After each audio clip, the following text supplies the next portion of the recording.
Hey guys, welcome back to my channel. In today's video I'm bringing you that dragon skin texture video that I promised you in the last one. There are many different ways to do dragon skin. This is just something that I came up with on the fly, so it's a pretty simple procedure, so stay tuned and you'll find out what it is.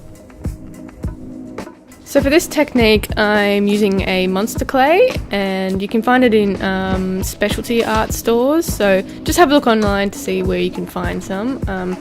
It's really only useful if you're going to cast things in resin because monster clay doesn't harden, so just keep that in mind before you do it.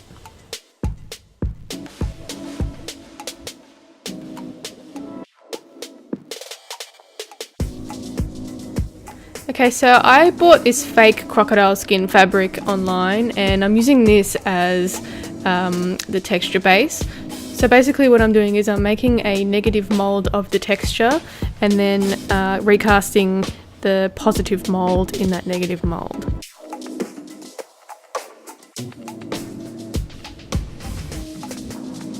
So right now I'm making the negative mold, and you'll need your monster clay to be very soft for this, so just 2 minutes in the microwave and it will be really soft. Not liquidy, but it doesn't really matter if it is or not. So basically I'm just working the monster clay into the texture of the crocodile skin, and you can push it out as far as you want. There's no specific size, I just found this size to be more helpful and easier to work with. And then I'll just leave it to harden again so we can use that negative mold.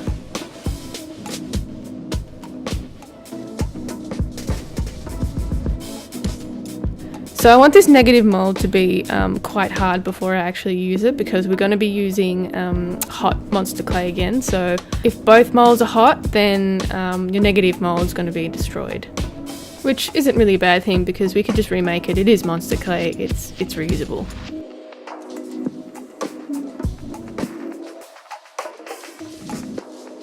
So I left this for about 20 minutes to half an hour, and you can easily peel it off as I did there, and you can see how well the monster clay took that texture. It's almost an exact replica of the material. So this negative mold is ready to rock and roll. So I'll just show you another negative mold that I made. I made quite a few of them because when you do use them quite often it does get destroyed slowly. So it's always handy to have a couple laying around.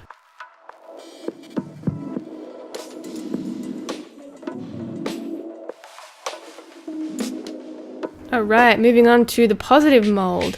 And I'm going in with another really soft piece of monster clay. I prefer it not to be liquidy because that I find gives it more problems. So what I'm doing here is I'm just mashing in the monster clay into the negative mold. And the good thing with monster clay is it doesn't really stick together because it's wax.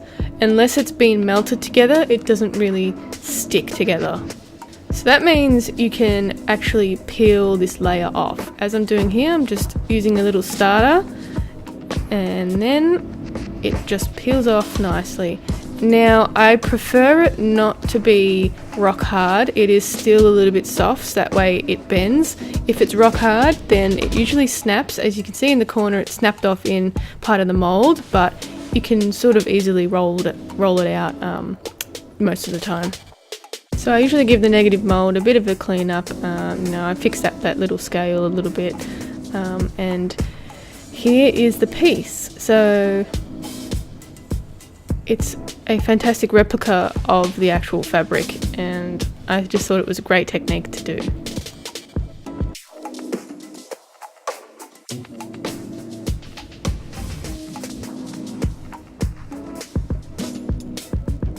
So So I'll go through the technique a couple more times, just so you get the hang of it, what I'm doing. So again, going in with that really soft clay.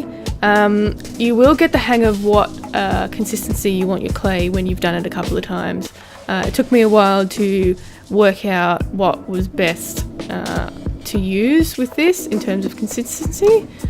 I did try various different temperatures of the monster clay. I used a liquid, which I found a little bit hard to work with because it did stick to the other side. As I said before, liquid monster clay usually sticks together. And then I tried it a little bit harder than this, and then I found that the pieces would break and not get the right texture. So it is a bit of fiddling around to work out what best temperature works for you.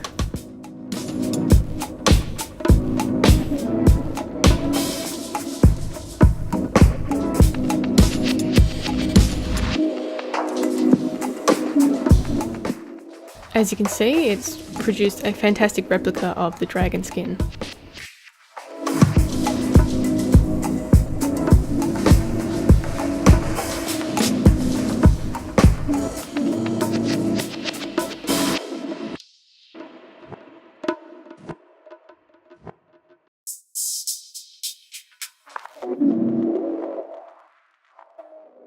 So I'll move on to another mold here, and it's a smaller skin texture, which I've used this mold quite a few times, so the texture's worn down a little bit.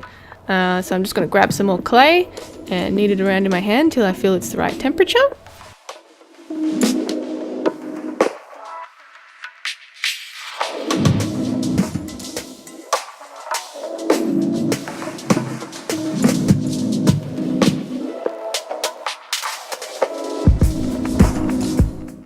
Okay, and starting from one corner, and I'm going to mash it around the mold, making sure that it's actually in all the grooves. Sometimes it does lift up, but you can just push it back down and it will take the shape again. So just move it around again.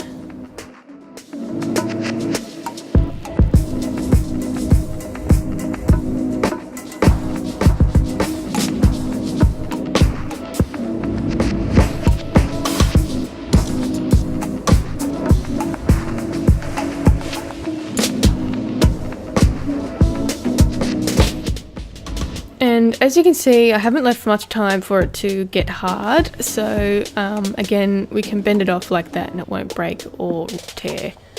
So you can see it's produced another great skin texture, and we can use that on our dragon sculpts.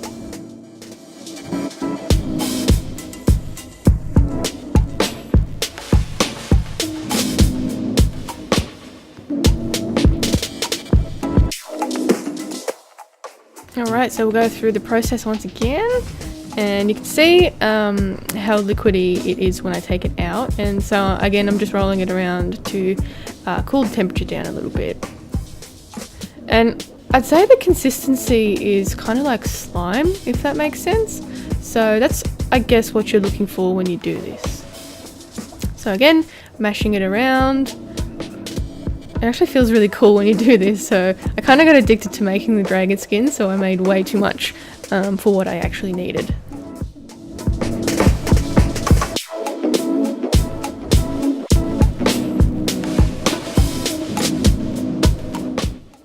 So I'll give you a little time frame of how long it took me to actually make the skin and apply it to my dragon sculpt that I've uploaded a few times. So making the actual skin with this technique took a good couple of hours, about 5 hours to make enough skin to put on the dragon. And then actually applying the skin took around another 5 hours. So all up, just that part, making the skin and applying it took about 10 hours.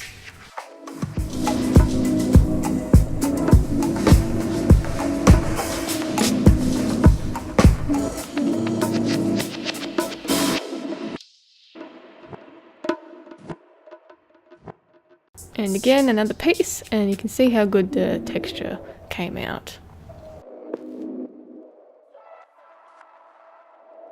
So I'm just going to give a little quick rundown of a really simple piece to put the skin on. So what I'm doing here is I'm just actually wrapping it around what my piece is. So this is a little dragon claw. Luckily this piece fits together nicely, so I'm just working it together, and the beauty with monster clay is it's really easy to mold together. So you can push the pieces together and it just works really well and ends up molding into itself. Alright guys, that's it for me today. I hope you can try this technique on any of your little creations, and if you do, let me know, and I'll see if I can check it out. So if you liked the video, leave a like and a comment. If you want me to make anything, leave it in the comments down below, and subscribe, and I'll see you in the next one. Bye!